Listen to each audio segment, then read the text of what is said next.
Learning more about two teens who died in a car crash on their way to prom last night.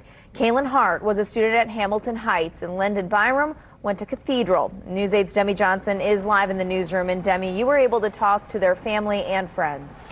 Yeah, Kaylin Hart's mom, Jody Conaway, tells me her daughter started dating Lyndon Byram in February. She says the two were excited to share prom night together, especially after losing so much last year because of the pandemic. Now, one of Lyndon's classmates, Hudson Miller, said something similar, but added it may have been even more important to Lyndon because at Cathedral, only seniors had the option to go to prom this year. This photo, taken on the night most high schoolers dream about.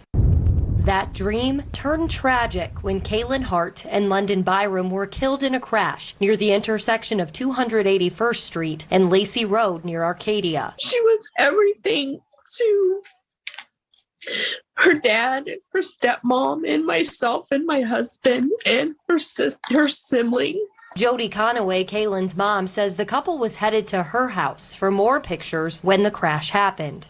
I didn't even get to see her in her prom dress with her hair done and her makeup done.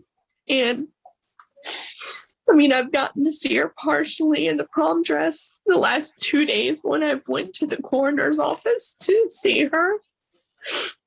And Hudson Miller won't ever get to hear about the weekend his classmate Lyndon had been looking forward to. He was telling us about it, how excited he was to get to go to a prom and everything.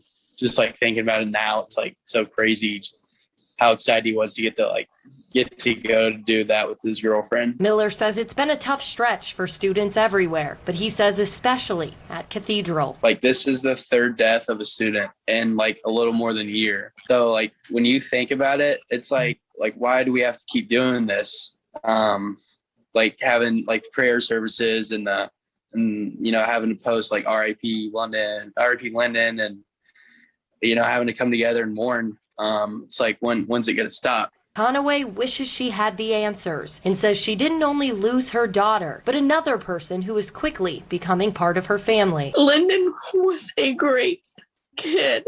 He was so sweet. He was so respectful.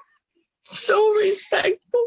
She says Lyndon came over for family dinners 2 or 3 nights a week. His parents are on her mind. Conaway says Lyndon was their only child. This hurts for me, and I have 2 other biological children and 3 bonus kids.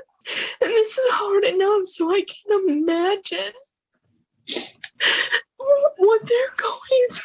And she wishes no other parent would ever have to go through it again. Cherish every moment. Say, I love you every chance you get.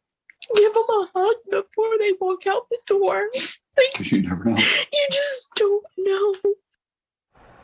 A meal train and 2 fundraisers have been set up to help the families. You'll find links to both on wishtv.com right now. Just go to the homepage and look for this story. Live in the studio, Demi Johnson, Wish TV, wishtv.com, and follow us on Facebook.